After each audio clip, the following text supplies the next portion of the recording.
جہاں پر ملک چھپ جائیں. اب میں ماضی سے نبی کا ذکر کر دوں. اس نبی کی زندگی نے مستقبل کے بہت سارے واقعات کا جواب دیا ہے. وہ ہے جناب نوح. جناب نوح عظیم زندگی ہے. جناب نوح ماضی کے نبی ہیں, انہیں بہت مستقبل سمجھ آئے گا. جناب نوح کو نوح کیوں کہتے ہیں؟ جناب نوح کا نام نوح نہیں ہے عبد الملک یا عبد الجبار ہے. تو جناب نوح کو نوح کیوں کہتے ہیں؟ اس لیے جناب نوح نوحہ بہت پڑھتے تھے. نوحہ بہت پڑھتے تھے, لہذا ان کا نام پڑا نوح. نوحہ کا پڑھا جاتا ہے جب انسان کو ظلم ہو, انسان ستایا جائے تو انسان پڑھا پڑتا ہے. اور اللہ نے بتا دیا کہ دیکھو جو نوحہ پڑھے گا قرآن سے یاد رکھے گا. نوح کا نام عبد الملک ابو جبار ہے, لیکن نوح کے نام سے قرآن نہیں ہوتی. کیوں؟ اس لیے کہ نوحہ پڑھتے تھے. اور کس لیے نوحہ پڑھتے تھے؟ جناب نوح کی قوم نوح کو ستاتی بہت تھی. کتنا ستاتی تھی کہ جب تبلیغ دین دینے نکلتے تھے وہ اتنے پتھر مارتی تھی کہ نوح پتھر کے نیچے چھپ جاتے تھے. اتنے پتھر چھپ جاتے تھے نوح جناب نوح پتھروں کے نیچے. زخمی لہودہان اللہ آسمان میں فرشتے بھیجا تھا, فرشتوں جاؤ پتھروں کو ہٹاؤ اور اپنے پر کو نوح کے جسم سے مت کرو تاکہ نوح کو شفا مل جائے. اور ذمہ داری دین سمجھیے گا, نوح کو شفا مل جائے. فرشتے آتے تھے, پتھروں کو ہٹایا, اپنے پر کو نوح کے جسم سے مت کیا, نوح کو شفا مل گئی. نوح ٹھیک ہو گئے, پھر چلے. پھر قوم پتھر مارے, پھر نوح زخمی ہوئے, پتھروں کے نیچے چھپ گئے.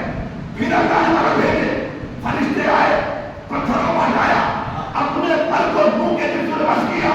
نوح کو شفا ملی, صحت مل گئی, نوح چلے. اب میں کیا کہوں, یہ نبوت کی منزل ہے. جب نبوت زخمی ہو جائے تو فرشتہ شفا دیتا ہے. وہ امامت کی منزل ہے.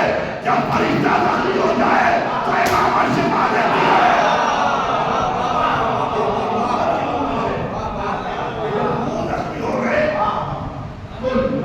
فرشتوں کے پر نے نوح کو صحت دی.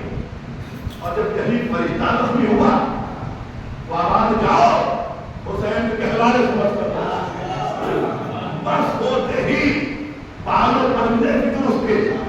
اور یہ کہتے ہوئے من مثلی میرے جیسا کون ہے, انا عتیق الحسین, میں حسین کا آواز کرتا ہوں. اب نوح تبلیغ دین کر رہے ہیں. ماضی بہت مستقبل سمجھو. ماضی میں نبی کو ستایا گیا لیکن فرشتوں کے ذریعے سے شفا دی گئی. لیکن امامت کی منزل کہ جب فرشتہ زخمی ہوا تو امام کو شفا دی. جناب نوح کی عمر کتنی ہے؟ 2500 سال کی عمر ہے, جس میں سے 950 سال تبلیغی زندگی ہے. ارے ماضی بہت مستقبل سمجھ میں آئے گا. 2500 سال زندگی, 2500 سال زندگی اور 950 سال تبلیغی زندگی. میرے پروردگار اتنی طویل نوح کو عمر کیوں دی؟ کا دین کا ذمہ دار بتاؤں گا. جب آنے والے زمانے میں ایک امام کو 1400 سال کی زندگی ملے گی تو دنیا اعتراض کرے گی, اتنی عمر کیسے مان لے, اتنی عمر کیسے مان لے. تو پروردگار بتا رہا ہے جب ماضی میں میں ایک نبی کو 2500 سال کی عمر دے سکتا ہوں تو مستقبل میں ایک امام کو کیوں نہیں دے سکتا.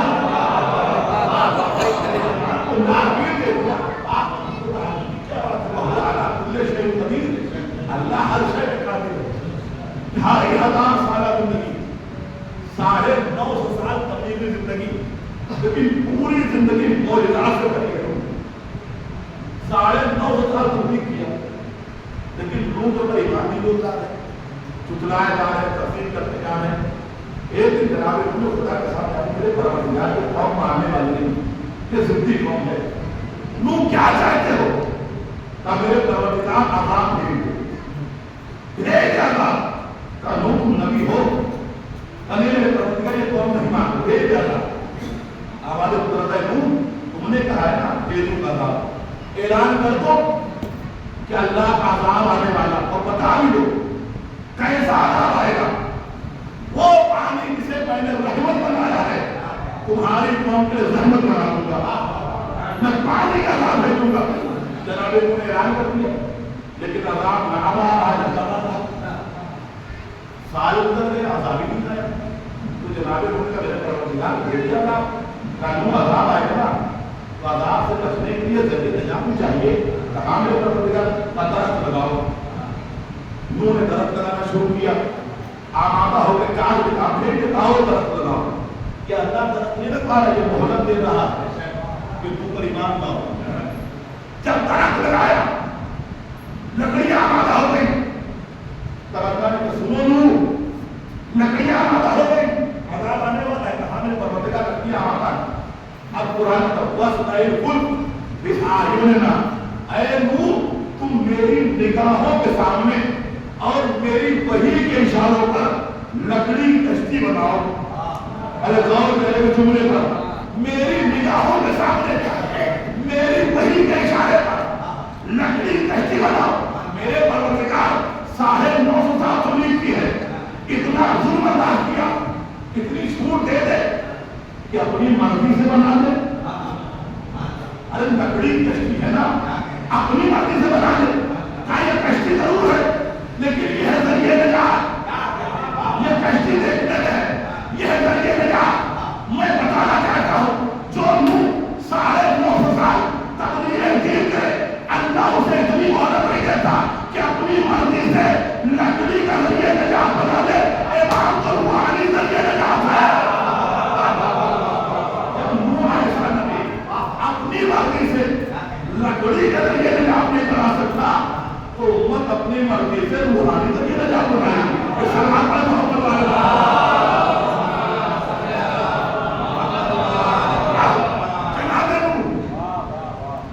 لکڑی کشتی بنانے لگے۔ اب قرآن کہتے ہیں جناب تم بنانے لگے نا، تو میرے قرآن کو زمانے میں 2 طرح کے لوگ تھے، اس کے پورا سے گزرے۔ ماضی پڑھو مستقبل سمجھو، اس جملے کو غور کریے، ادھر سے گزرے کیا کر رہے ہو؟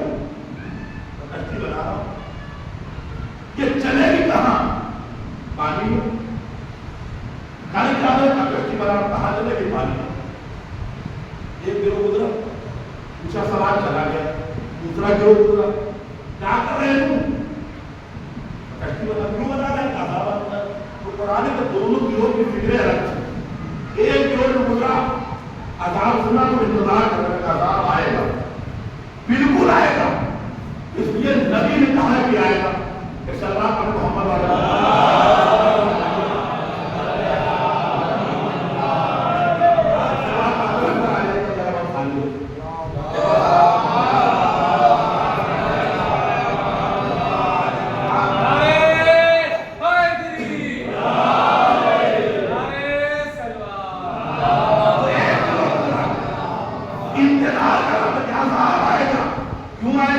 نبی نے کہا ہے، اور قرآن کے دوسرا گروہ مذاق اڑا رہا ہوگا، یہاں پانی ہے نہیں، اتنی بڑی کشتی بنا رہے ہیں۔ تو قرآن میں 2 فکریں تھیں نوح کے زمانے میں، ماضی بہت مستقبل سمجھو، 2 فکریں تھیں۔ ایک گروہ وہ تھا جو عذاب کا انتظار کر رہا تھا، ایک گروہ وہ تھا جو مذاق اڑا رہا تھا۔ تو قرآن نے کہا جو انتظار عذاب کر رہے تو مومن تھے، جو مذاق اڑا رہے تو کافر تھے۔ کیوں ایسا کیوں؟ نبی نے جسے آنے کی خبر دی تھی جو انتظار کرے گا وہ مومن ہوگا، جو مذاق اڑائے گا وہ کافر ہوگا۔ اگر نوح عذاب کی خبر دے اور جو عذاب کا انتظار کرے وہ مومن ہے، جو مذاق اڑائے وہ کافر ہے۔ اب یاد کرو ہمارے نبی نے فرمایا ہمارا بھالو آئے گا، اب جو مذاق اڑائے وہ کافر ہے،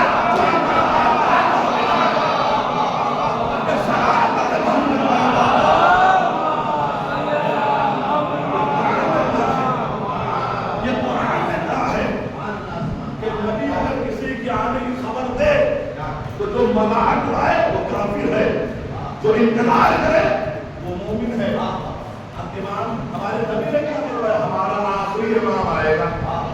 اب جو اللہم اجعل وجهك البرق پر ایمان رکھتے ہیں قرآن مومن کہتا ہے، اور جو کہتے کیسے آئیں گے قرآن انہیں کافر کہتا ہے۔ ایک صلوات پڑھیں محمد علیہ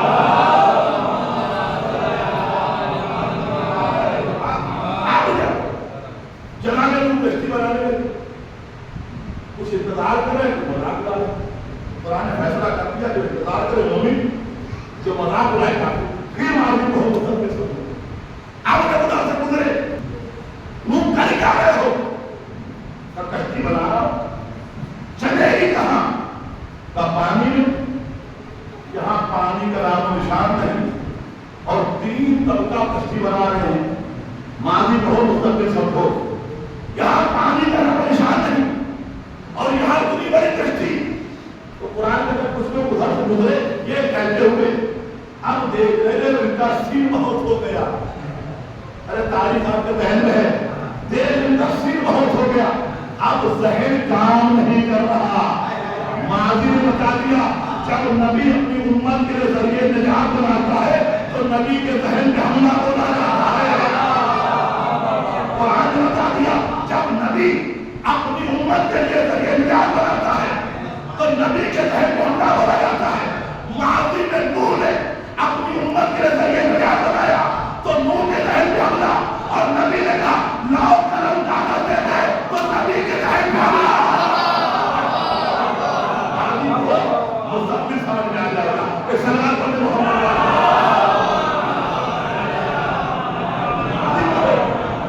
مستقبل سمجھ میں آ جائے گا. ماضی کو دیکھو جو انتظار کرے وہ مومن, جو مذاق اڑائے وہ کافر. اور ماضی نے بتایا جب نبی اپنی امت کے لیے ذریعے نجات بناتا ہے تو نبی کے ذہن میں حملہ بولا جاتا ہے. نوح نے ذریعے نجات بنایا تو نوح یہ پورے ہو گئے, ذہن کام نہیں کر رہا. جب نبی نے کہا لاؤ قلم کاغذ دے دو تمہارے پڑھنے جائے نجات دے تم, تو یہی کہا کہ انہیں چھوڑ دو, ان کا ذہن کام نہیں کر رہا. تو ماضی نے بتایا جب نبی امت کے ذریعے نجات بناتا ہے تو امت نبی کے ذہن میں حملہ ہوتی ہے. آپ جناب لوگوں کو کشتی بنا دیا, 3 منزلہ کشتی, اسد الانبیاء کا ذکر ہے, 3 منزلہ کشتی بنا دی.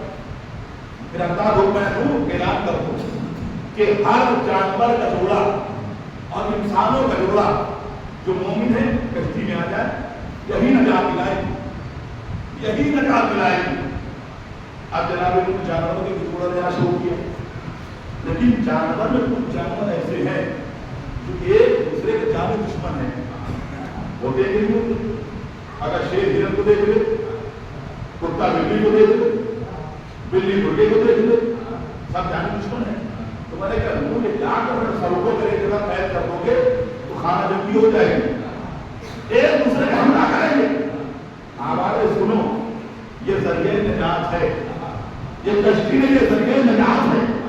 جب تک اس سے الگ الگ رہیں گے, جانی دشمن رہیں گے, کشتی میں آ جائیں گے دوست ہو جائیں گے, دوستی ہو جائے گی. میں نے کہا میرے پروردگار زمانے نوح میں دشمنی کو دوستی سے بدل کرنے کا کوئی ذریعہ تھا تو امت پیغمبر کے لیے کیا ہے. نوح کے زمانے میں کشتی تھی جو دشمنی کو دوستی میں تبدیل کر دیتی تھی, امت محمد کے لیے ذریعہ نجات فرش آتا ہے.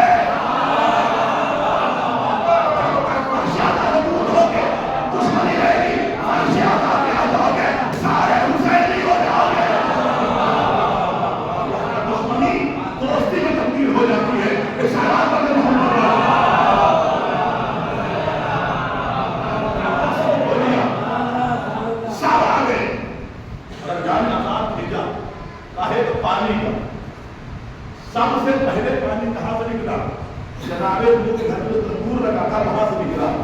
اور اگر آپ جغرافیت نام سے دیکھا جائے تو جناب نوح کا گھر جو مسجد طوفہ ہے اس کے اندر تھا. سب سے پہلے یہیں سے پانی نکلا, زمین سے پانی, آسمان سے پانی, چاروں طرف پانی ہی پانی.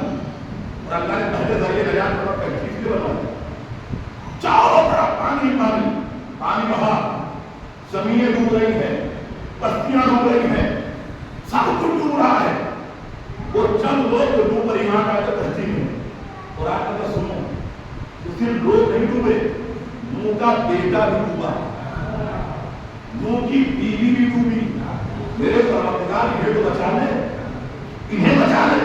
یہ نبی کا بیٹا ہے, یہ نبی کی بیوی ہے. قرآن نے آ دیا اسلام رشتے داری نہیں دیکھتا ہے, اسلام کی اولاد دیکھتا ہے. تو آپ کوئی فرق نہ کرے, فلاں کی بیوی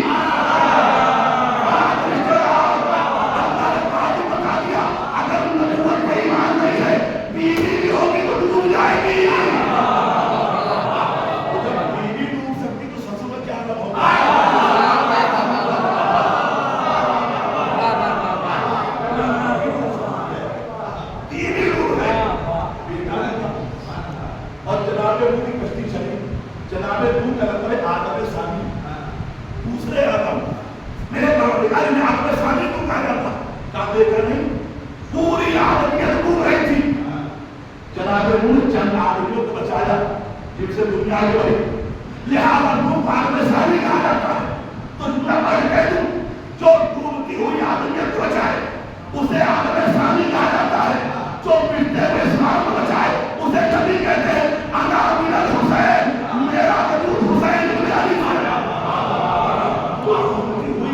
آدمیت کو بچائے اسے آدم ثانی کہتے ہیں اور جو مٹتے ہوئے اسلام کو بچائے اسے انا من الحسین کہتے ہیں اور جناب نوح کی کشتی میں چلی تو کتنے سوار ہوئے 950 سال تبلیغ کی ہے اور رحمان صاحب نے قرآن کا ترجمہ کیا اس کے حاشیے میں لکھا ہے کتنے لوگ سوار کل 80 لوگ 950 سال اسد بھائی غور کر لے گا جو اس میں ہے زیادہ مطالب بات توجہ کریے 950 سال میں 80 مومن جس میں سے 6 اور 7 جنابے ان کے گھر کے ہیں عام صاحب یافر ان کی بیویاں 6 ہی ہو گئے 6 جنابے ان کے گھر کے اور کل کتنے مومن 80 950 سال انسان کا دماغ تک جائے سوچ لے تو میرے پروردگار 950 سال انہوں نے 80 مومن بنائے جو 6 اپنے گھر کے ہیں تو وہ کامیاب ہے کہ ناکام جو قرآن پڑھنے قاریان قرآن سے سوال کرو اے حافظان قرآن قاریان قرآن 950 سال کی زندگی میں اگر تم 80 مومن پیدا کریں تو وہ کامیاب ہے کہ ناکام تو قرآن بھرناری کا 80 تو بہت اگر تم ایک مومن بنا لیتے نا تم کامیاب اب عظمت امام حسین سمجھیے گا اگر 950 سال میں نوح 80 مومن پیدا کرے تو نوح کامیاب 950 سال کے مقابل حسین سے 72 سال کی 57 سال کی مختصر زندگی میں 72 میں مثال ساتھی بنا لے 950 سال میں 80 مومن بنانے والے نوح کامیاب 950 سال کے مقابل 57 سال ان کی کوئی حیثیت نہیں کہاں 950 سال اور حسین کی زندگی 57 سال غور کریے گا دوسرا جملہ اگر 950 سال میں 80 مومن پیدا کرے تو نوح کامیاب 57 سال کی زندگی میں حسین 72 سال کی پیدا کرے حسین کتنے کامیاب صرف کامیاب نہیں امام آواز دیں گے جیسے ساتھی مجھے ملے نہ میرے بابا کو ملے نہ میرے بھیا کو ملے نہ میرے لالا کو ملے ایسے ساتھی مجھے ملے سن لیجیے امام حسین کے ساتھی رسول کے ساتھی کیسے تھے امام حسین کے ساتھی امام حسن کے ساتھی کیسے تھے دونوں کا تقابل سنے ایک منٹ میں حسین کے ساتھی رسول کے ساتھی وہ تھے رسول بلا رہے تھے کوئی آ نہیں رہا تھا حسین جانے کہہ رہے تھے کوئی جا نہیں رہا تھا یہ بات ہے حسین اور رسول کے ساتھی اس کا بات کرنے محمد